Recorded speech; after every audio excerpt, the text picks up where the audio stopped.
ফেসবুকের এত এত রিভিউ আর ব্লগ দেখে আমিও না আসে পারলাম না সেই 2 লক্ষ টাকার ভাইরাল ফুচকা খেতে। আজকাল এত পরিমাণে ব্যস্ত হয়ে গেছি যে কোথাও ঘুরতে যাব তো দূরে, নিজেদেরকে সময় দিতে পারি না। তাও আজকে হচ্ছে দোকানটা ক্লোজ করে রাত 12টা বাজে এখন আমরা চলে আসছি গুলশানে সেই ভাইরাল 2 লাখ টাকার দই ফুচকা খেতে।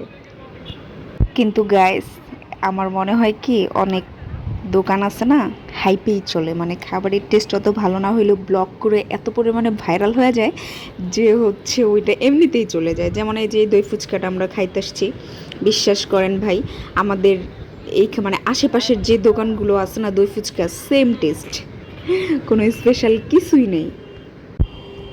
আর হবেই কিভাবে, দই দিয়েই তো বানায়, সেম টেস্ট তো হওয়ারই কথা, তাই না? শুভ আমাকে বলছিল যাওয়া লাগবে না, আমি জোর করে নিয়ে গেছি, নেওয়ার পরে এই যে খায়া বলছে কি সেম টেস্ট, এই জন্য আমাকে অনেক বকে দিছে।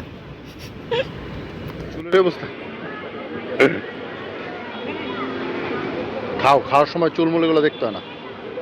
এবারে আমার নিজের দোকান ক্লোজ করছি, তারপরে এখানে আসছি। হুজুকে বাঙালি।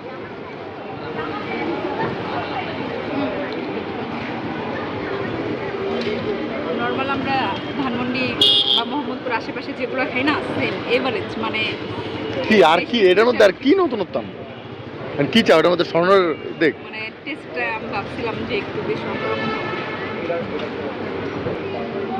বিগ বাইট, আপুর মতো বিগ বাইট নেই।